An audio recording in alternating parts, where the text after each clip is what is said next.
Frédéric Errand, vous, la réponse est contenue dans le titre, c'est le retour de la bicyclette. Hein. Et en France, c'est depuis le début des années 2000. Oui, mais c'est bien plus que cela, puisque en fait, ce qui disparaît, je commençais par cela, c'est le tout automobile. Cette idée que la voiture doit être prioritaire sur tous les autres modes de déplacement, qu'on veut bien qu'il existe d'autres façons de se déplacer, mais à condition de ne pas gêner la voiture. Ça, c'est une idée qui est en train de disparaître, mais la France n'est pas pionnière dans ce domaine. Ce sont les Pays-Bas qui ont commencé. Pourquoi ? Parce que c'est, avec l'Italie du Nord et l'Allemagne, les 3 pays les plus urbanisés d'Europe et le plus anciennement urbanisés d'Europe. C'est dans ces villes qui ont une ancienneté dans la capacité à mettre en œuvre l'urbanité, hein, que l'automobile a paru complètement disons déplacée, hein, dans cet univers, qu'on a commencé dès les années 70 à la remettre à sa place. Et puis ça, c'est en train d'arriver chez nous. Donc c'est la ville pour tous maintenant qui est la nouveauté, une place pour chaque mode de déplacement. Et Frédéric Errand qui publie Le Retour de la bicyclette, c'est un essai qui était sorti l'année dernière, qui sort maintenant en poche à la découverte. C'est une histoire forcément des déplacements urbains depuis environ 150 ans, puisque la bicyclette est omniprésente. Et elle a été omniprésente, on l'a oublié aujourd'hui, dans les villes européennes entre les 2 guerres mondiales. Hein. Oui, c'était vraiment... C'est son âge d'or. Oui. Oui, c'était le véhicule des ouvriers, de la classe ouvrière, qui allait massivement à l'usine à bicyclette. On l'a oublié complètement aujourd'hui, mais jusque, disons, au début des années 60, les Français, et en particulier les ouvriers, mais aussi les paysans, mais aussi dans les services publics, enfin... tout le monde se déplaçait à bicyclette massivement, autant qu'en Allemagne. Pourtant, 4 fois moins aujourd'hui en France qu'en Allemagne. Alors c'est donc une histoire de l'usage de la bicyclette dans les déplacements urbains, donc de la bicyclette utilitaire, hein, pas la bicyclette de loisir, de 1817, l'année de son invention, à 2050, puisque vous faites des prospectives sur l'avenir, sachant que, vous le rappelez dans cet essai, Frédéric Errand, tous les véhicules sont concurrents. On a le choix et on va en choisir un au détriment de l'autre. C'est soit le tram, soit la bicyclette à une époque, et puis à une autre époque, ce sera soit la bicyclette, soit le vélomoteur. Oui, un élu vous dira jamais cela. Il vous dira toujours tous les modes de déplacement ont le droit de citer, sont complémentaires, il ne faut pas les opposer. Eh bien non, en fait, dans la réalité, ils sont concurrents. Ils sont concurrents pour l'espace. Il n'y a pas beaucoup d'espace en ville.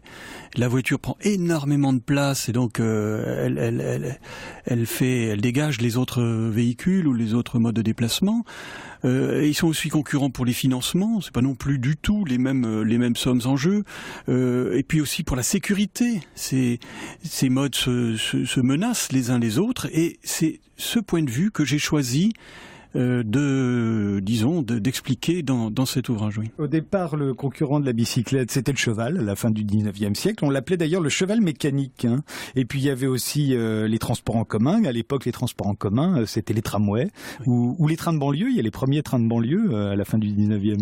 Et ça n'a jamais été vraiment un mode populaire à l'époque. Hein. On croit que le tramway et le train étaient destinés au peuple. Non, c'était plutôt assez cher, destiné à la bourgeoisie. Et c'est pour ça que le vélo a pris de l'essor. C'est que très vite, son prix d'achat s'est effondré grâce à la production en masse.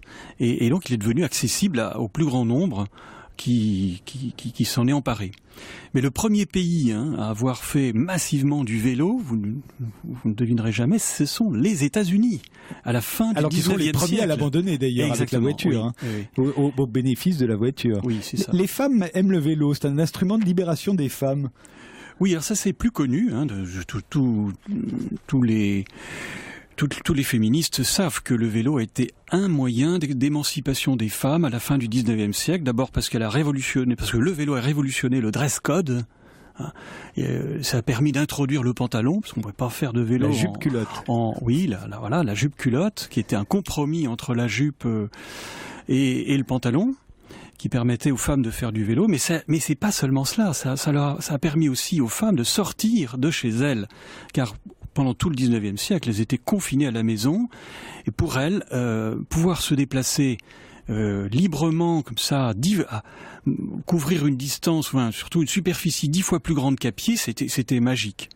Alors évidemment, la différence entre les pays où le vélo va prospérer et ceux qui prospéreront moins, ça tient aussi au revêtement des rues. En France, par exemple, ce sont des pavés, alors que dans les Pays-Bas, ce sont des petites briques. C'est beaucoup plus confortable quand on fait du vélo. Oui, alors voilà, ça c'est un des 10 éléments qui expliquent pourquoi il y a plus de vélos aux Pays-Bas qu'en France. Mais bon, on peut jamais mettre en avant un seul facteur, quoi. C'est tout un ensemble d'éléments qui font système, d'ailleurs. Enfin. Excusez-moi, il y a un élément. Excusez-moi, si la ville, on parle là de ville ou de grande capitale, si elle est en montagne ou si elle est plate ou si elle est plate, vous voyez, parce qu'il n'y a rien de plus plat que Amsterdam. Oui, vous l'évoquez dans votre livre. Ça joue, non? Parce qu'à Paris, bien sûr, c'est le premier élément auquel on pense, mais on oublie qu'aux Pays-Bas, il y a beaucoup de vent. Et je vous assure que quand vous avez un vent de face, vous avez l'impression de monter une côte. Et dernièrement, dans une conférence, il y a un Néerlandais qui me disait, et en plus, le vent, on l'a toujours de face.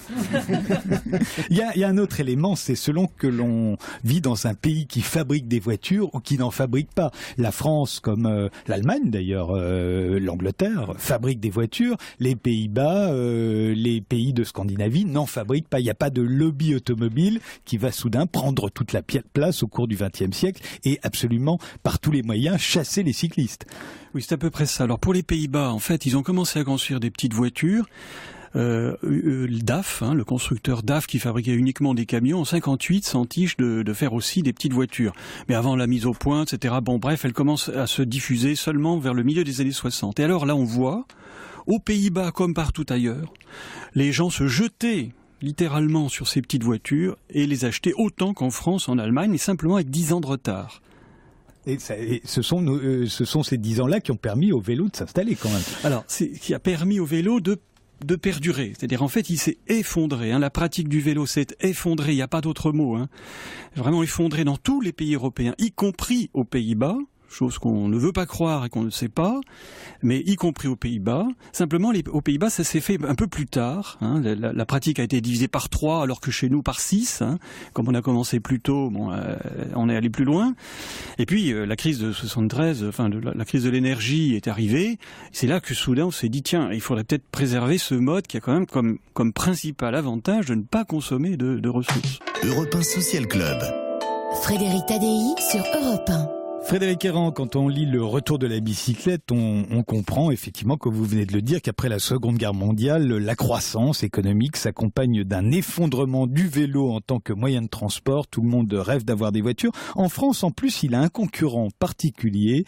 On est les seuls à l'avoir, c'est le vélo moteur, le cyclomoteur, comme on l'appelait, c'est-à-dire la mobilette ou le Solex. Et ça va faire un tort considérable au vélo. C'est-à-dire que ceux qui, parce qu'ils n'étaient pas assez riches pour avoir une voiture, s'achetaient dans d'autres pays où se contentaient d'un vélo, en France, ils peuvent acheter un cyclomoteur. Oui, c'est une histoire terrible en fait. Et il y a un lobby là aussi. Oui.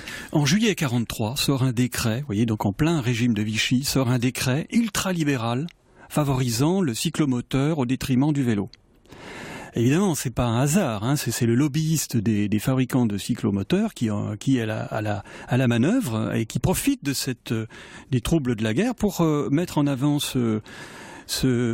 réussir à faire passer ce décret. Et la France va devenir, j'abrège, la France va devenir le premier constructeur mondial de 2 roues motorisées, tout compris, de 1954 à 1960. Et quand on a un champion mondial, on ne l'emmerde pas, donc l'État français va être terriblement laxiste, on ne peut pas dire d'un autre terme, vraiment laxiste à l'égard des 2 roues motorisées, et va laisser en fait des petits jeunes circuler sans casque à des vitesses vertigineuses, 60-70 à l'heure, et mourir. Et d'ailleurs, en masse sur les routes. En France, on a toujours dit, on a parlé des accidents de 2 roues. Et pour mettre le vélo dans le coup, en fait, oui. Alors que la plupart des accidents tragiques c'était sur des vélomoteurs ou des motos, mais elles étaient beaucoup plus rares. Le 2 roues motorisé a connu un tel succès qu'il est devenu majoritaire, le seul pays en Europe ayant plus de 2 roues motorisées que de cyclistes dans les années 70, c'est la France. partout ailleurs, il y a plus de cyclistes que de roues motorisées. Et évidemment, alors, face à cette situation, les pouvoirs publics ont commencé à parler de 2 roues légers. Et il fallait dire pour vélo, on n'avait pas le droit de dire vélo quand j'ai commencé mes recherches, il fallait dire 2 roues légers non motorisés. Et on vous reprenait dans les colloques si vous disiez vélo. C'était un mot véritablement tabou. Le vélocipède date du 19e siècle. Vous en faites l'historique également. Oui, alors en fait, cet encouragement du 2 roues motorisé s'est fait au prix de dizaines de milliers de morts supplémentaires par rapport à un pays comme l'Allemagne. Et là, les chiffres de la sécurité routière ont été mauvais en juillet, mais il faut savoir, ça a été peu dit sur les ondes, il faut savoir que c'est le tiers des morts, ce sont des 2 roues motorisés. Encore aujourd'hui, c'est encore un scandale aujourd'hui. Alors que ça représente 1 à 2% de la circulation routière, les 2 roues motorisés, pas plus. On est loin des pays où on a véritablement favorisé le vélo. Il y a encore des progrès à faire, mais tout le monde le sait. Oui. Et en plus, ça se réduit à Paris et quelques villes en France, au fond. Oui, en fait, la situation est très diverse selon les villes. Ce dont nous parlons, là, ça concerne quand même surtout les grandes villes. Ce retour de la bicyclette, ça concerne les centres-villes des grandes villes. On est encore très loin du compte dans les petites villes. Il y a beaucoup de petites villes où il n'est pas encore question du tout de supprimer même le parking qui est devant la cathédrale. Vous voyez, on en est encore là dans certaines petites villes. Et à la campagne, c'est assez terrible aussi. En périphérie, tout reste à faire dans beaucoup d'endroits. Et beaucoup de périphéries sont hachées par des coupures autoroutières ou ferroviaires qui rendent quasi impossible la pratique du vélo. Donc on est encore très très loin et puis il y a aussi des survivances de l'époque où le vélo était banni. C'est-à-dire qu'il n'y a plus de local à vélo dans les immeubles, il n'y a plus de réparateurs de vélos en ville. Il y a très peu de places de parking, y compris dans Paris.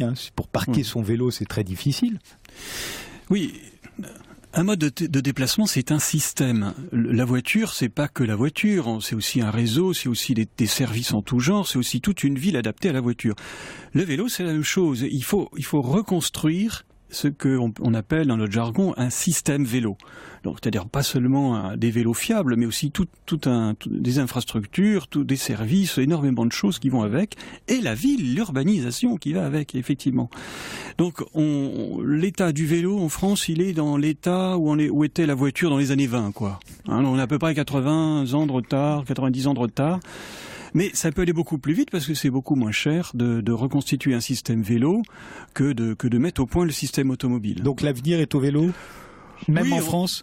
Oui, en fait, on s'en rend pas bien compte, mais quand on prend le recul historique que j'ai pris, c'est-à-dire vraiment un vrai recul suffisant, on s'aperçoit qu'on a quand même déjà énormément progressé, mais qu'il reste encore beaucoup de choses à faire et que les choses vont bon train, quoi. Enfin, ça progresse ça progresse bien, oui. Le retour de la bicyclette, une histoire des déplacements urbains en Europe de 1817 à 2050. C'est signé Frédéric Héran et ça vient de paraître en poche à la Découverte.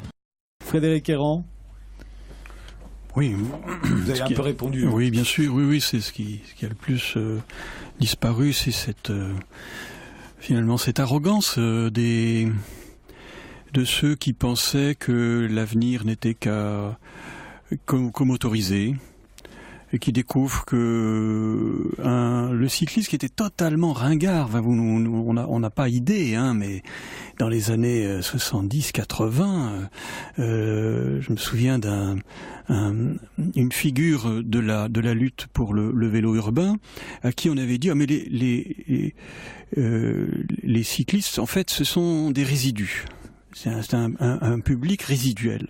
Bon, alors partout, il disait « je suis un résidu ». Et il essayait de montrer ainsi... Mais c'est vrai, vous montrez bien dans votre livre à quel point le cycliste disparaissait. Il était devenu, c'était le moyen de transport du pauvre. Il n'y avait plus que les ouvriers et puis les facteurs qui avaient un vélo. Oui, c'était le transport du pauvre, mais pire que ça, c'est devenu la tête de Turc. Et c'est encore le cas un peu aujourd'hui d'un certain nombre de gens. Le cycliste, il y a un raidissement encore ces derniers temps. Contre le cycliste, on lit régulièrement dans des courriers de lecteurs absolument horrifiés par toute la liberté soi-disant que l'on donnerait aux cyclistes, oui.